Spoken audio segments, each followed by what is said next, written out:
Hello engineers and welcome sa ating daily practice number 1.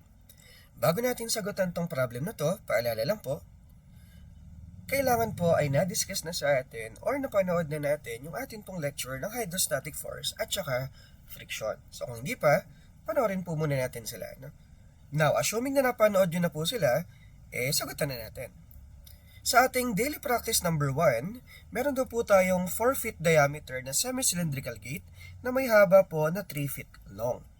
If the coefficient of friction between the gate and its guides is 0.1, what is the force required to raise the 1,000 pound gate? Ayan. Okay, no? So, sagutan natin to guys. Siguro maganda rito, i-drawing natin ano yung mga forces na nag-a-act dun sa atin pong gate, no? So, i-redraw ko lang po muna si gate natin. Ayan, ito siya. Okay, ano po yung mga forces acting sa kanya? Number 1, since meron po tayo ditong surface, liquid surface, no? Edi meron po tayo ditong hydrostatic force. May horizontal, may vertical component. Start muna tayo with the horizontal component. Tawagin nating FH. Ayan, paano nga ito ginagawa, engineers? You get the both ends, no? Ayan, you get both ends ng inyo pong gate and then you project them horizontally.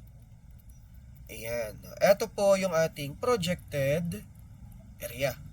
Ano po magiging itsura niyan, sir? Gano po yan kataas? Of course, kung gano rin po kataas yung ating gate, which is may diameter daw po na 4 feet. Gano yan, sir, kahaba? Pwede, kung gano rin kahaba yung gate. Sabi ng problem, that is 3 feet long. Ayan. So, ito po yung ating projection. From there, pwede na natin makuha si horizontal component. At paano nga yun sinasagutan, guys? Paano nga siya kinukuha?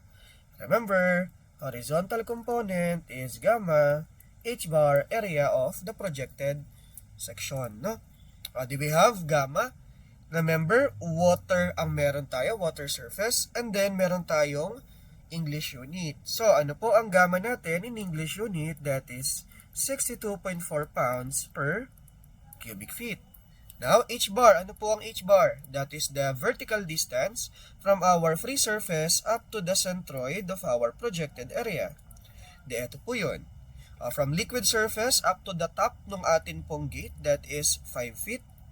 And mula po sa top hanggang center ng ating projected area, that is 2 feet. Diba? Kalahati ng kanyang height. So, ang h-bar pala natin, guys, will be 7 feet. And finally, ano po yung area? The base times height na 3 feet by 4 feet. 3 feet by 4 feet. Okay? So, let's solve. Yung cubic feet po will cancel out dun sa 3 feet na dimensions.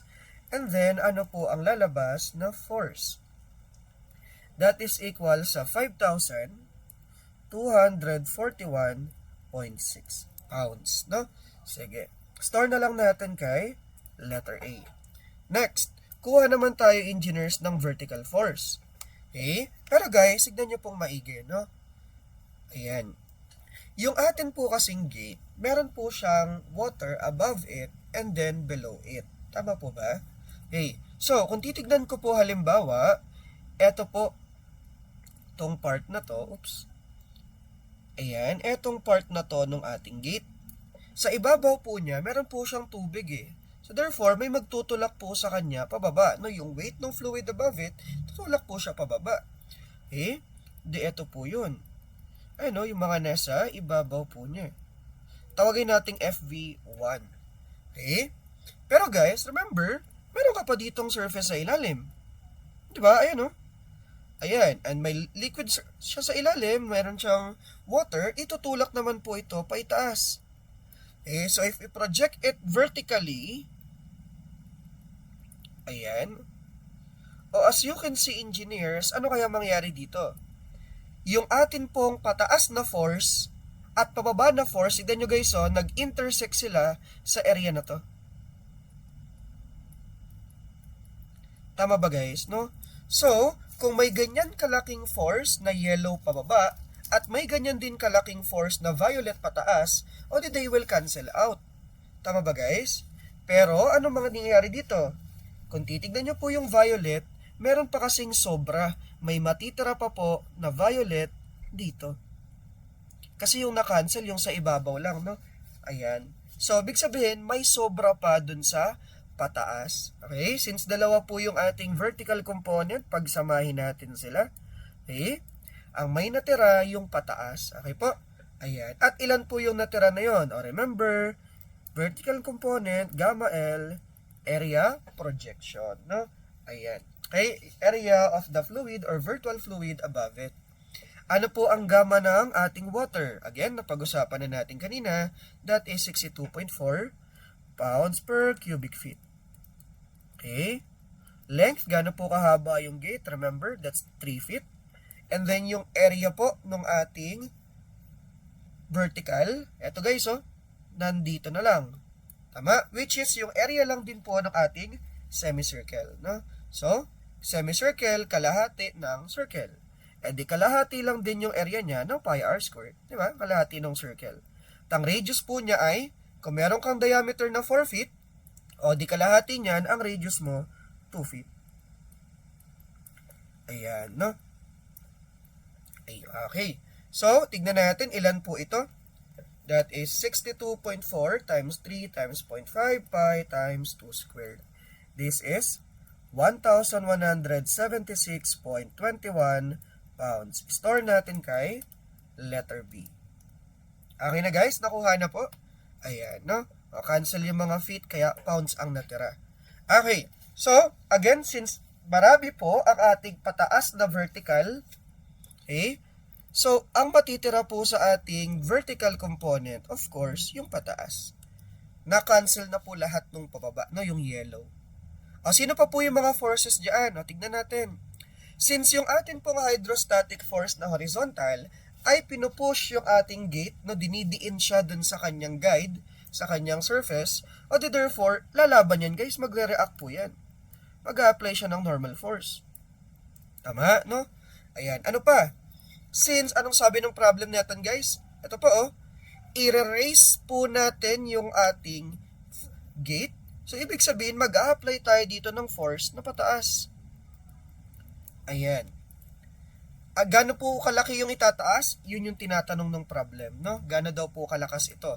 Para mabuhat natin si 1,000 pound na gate. So, meron siyang weight, no? 1,000 pounds. Ayan. And finally, remember, wag niyong kalimutan guys, may friction sa pagitan ng gate at nung kanyang guide na yung surface.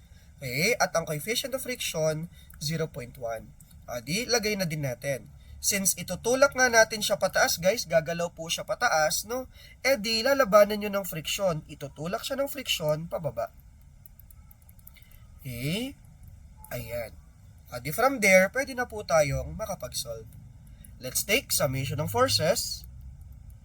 Horizontally, equal to 0. Assume na lang na pa-right is positive. I have pa-right na FH, and then pa-left na normal force. Ayan, adi, remember, may nakuha ka na pong FH, na i-store na natin yan kay letter A. Adi, pag kinuha po natin si normal force, siguro obvious naman guys, ano? Okay? Na yung atin pong normal force is numerically equivalent kay horizontal. N is equal lang kay A. Okay? Ayan. Now, kuha naman tayo ng ating vertical summation of forces. Ayan, no? Assuming upward is positive. Do we have pataas po na F at pataas na vertical component ng hydrostatic force. We have pababa na weight at saka friction. Okay? Ayan. Substitute na natin lahat guys. Yung F hinahanap natin. Yung FV na kay letter B po yun. Yung weight po natin from the given is 1,000 pounds.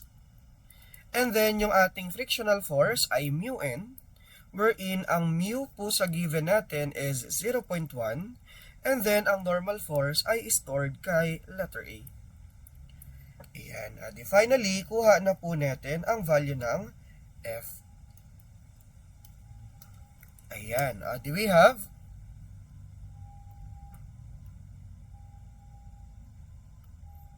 Ayan. A natin ay 5241.6, B ay 1176. Ayun, 347.95 pounds. Eto na po ang sagot. Ayan, so there you have it, engineers. Ang sagot po natin ay 347.95. So, follow for more and see you po ulit sa ating daily problem para naman bukas. Salamat, engineers. See you next time.